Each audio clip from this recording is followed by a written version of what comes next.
Mr. President, we've heard some concerning statements on Israel in recent days from leading Democrats. Last Thursday, the Democrat leader came to the floor to deliver a speech in which he took the extraordinary step of calling for regime change in Israel. That's right. The Democrat leader of the United States Senate, who has in the past fiercely decried the prospect of foreign interference in U.S. elections, decided to insert himself into the internal electoral politics of a sovereign nation and a close U.S. ally. It was an incredibly inappropriate moment. And as I said, it wasn't the only troubling statement lately from a Democrat leader. The President has also recently inserted himself into Israeli decision-making by criticizing Israel's war plan and saying it would be a, quote, red line for Israel to go after Hamas strongholds in Rafah on the southern border of Gaza, in effect telling Israel that Hamas should be allowed to continue to hold this region. Now, Mr. President, both the President and the Democrat leader are entitled to their personal strategic opinion and their personal opinions on Israel's leadership. What they are not entitled to is to attempt to dictate the election process or the strategic planning of a sovereign nation. There would be justifiable outrage if one of our allies attempted to dictate to our country when we should hold elections and whom we should choose to lead us. And it is equally offensive for U.S. leaders to attempt to dictate war planning or election outcomes to one of our allies. Mr. President, I also have to wonder where the similar statements are on, for example, Iran. Iran has been fomenting terror across the Middle East for decades.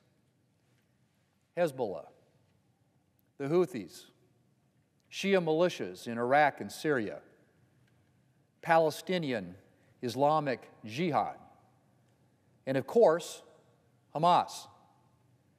Hamas gets approximately 90% of its military budget from Iran.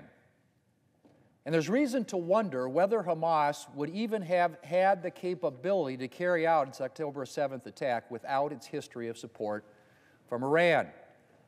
There's certainly reason to wonder what the Middle East would look like today if Iran hadn't spent decades funding and arming terrorist organizations. And yet, Mr. President, in his entire State of the Union address, the President mentioned Iran only once. And the same goes for last week's speech from the Democrat leader. Where are the red lines for Iran? The calls for regime change. For that matter, where are the red lines for Hamas? Because let's remember, that's how we ended up here. Israel didn't attack Hamas. Hamas attacked Israel. President Biden himself has noted that October 7th's brutal attack against Israeli civilians was the deadliest day for the Jewish people literally since the Holocaust. More than 1,100 individuals were killed and more than 240 hostages were taken. And 130 of those hostages still remain in Gaza, including 5 American citizens. This was not a war of Israel's making. The current war is the responsibility of Hamas. And Hamas has pulled its own citizens into the war zone, because that's what they do. It has woven its terrorist infrastructure all through Gaza so that its fighters can easily slip into and outright hide behind the civilian population. And the Israeli military has continued to discover Hamas tunnels networked beneath schools, hospitals, and the United Nations headquarters in Gaza, UNRWA. lives of its own citizens seem to mean as little to Hamas as do the lives of Israelis. Mr. President, the world has seen the evil of Hamas and its indifference to life. And that is precisely why Israel must succeed in removing the threat of Hamas from its borders. When Democrats do things like set red lines around an offensive operation into Rafah, they are supporting the conditions that will perpetuate this terror. No other nation would accept this threat just miles over its border.